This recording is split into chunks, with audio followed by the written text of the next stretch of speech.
Hello friends, આજે બનાવીશું વઘારેલો ભાત. તેના માટે લસણ મરચાંની પેસ્ટ, ડુંગળી, બટાકા, ટામેટાં, સોયાબીન અને ચોખા લીધા છે. સોયાબીન ઓપ્શનલ છે, અને બીજા પણ શાકભાજી લઈ શકો છો. સૌપ્રથમ ગેસ પર કુકર મૂકીશું, તેમાં તેલ નાખીશું. તેલ ગરમ થાય એટલે તેમાં રાઈ નાખીશું, જીરું નાખીશું, સૂકું લાલ મરચું, હિંગ અને લસણ મરચાંની પેસ્ટ નાખીશું. તમે આદુ પણ નાખી શકો છો.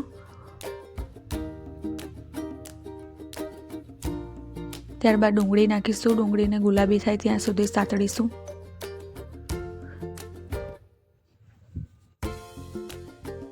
ત્યારબાદ બટાકા, ટામેટાં અને સોયાબીન નાખીશું.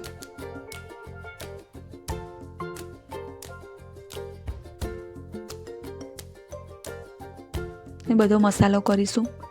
તેમાં ધાણા જીરું, લાલ મરચું, હળદર, ગરમ મસાલો ઓપ્શનલ છે, અને સ્વાદ અનુસાર મીઠું નાખીશું. ત્યારબાદ થોડીવાર સાતળીશું. ત્યારબાદ નાખીશું ચોખા. મેં બાસમતી ચોખા લીધા છે, તમે કોઈ બી ચોખા લઈ શકો છો.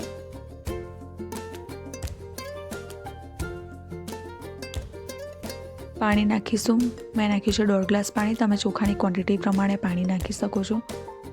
ત્યારબાદ કુકર બંધ કરીને 3-4 સીટી વગાડીશું.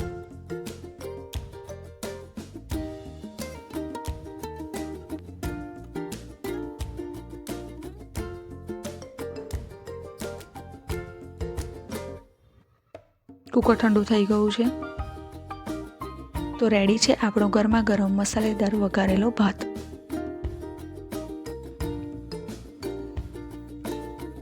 તેને સર્વ કરીશું. ઉપરથી ધાણા નાખીશું. મેં સલાડ, અથાણું અને દહીં સાથે સર્વ કર્યું છે. તો તૈયાર છે ગરમા ગરમ વઘારેલો ભાત, જે ઝટપટ બનીને રેડી થઈ ગયો છે. જો તમને મારો વિડીયો ગમ્યો હોય તો લાઈક અને મારી ચેનલને સબસ્ક્રાઈબ કરવાનું ના ભૂલતા. And thank you so much મારો વિડીયો જોવા માટે. Thank you everyone.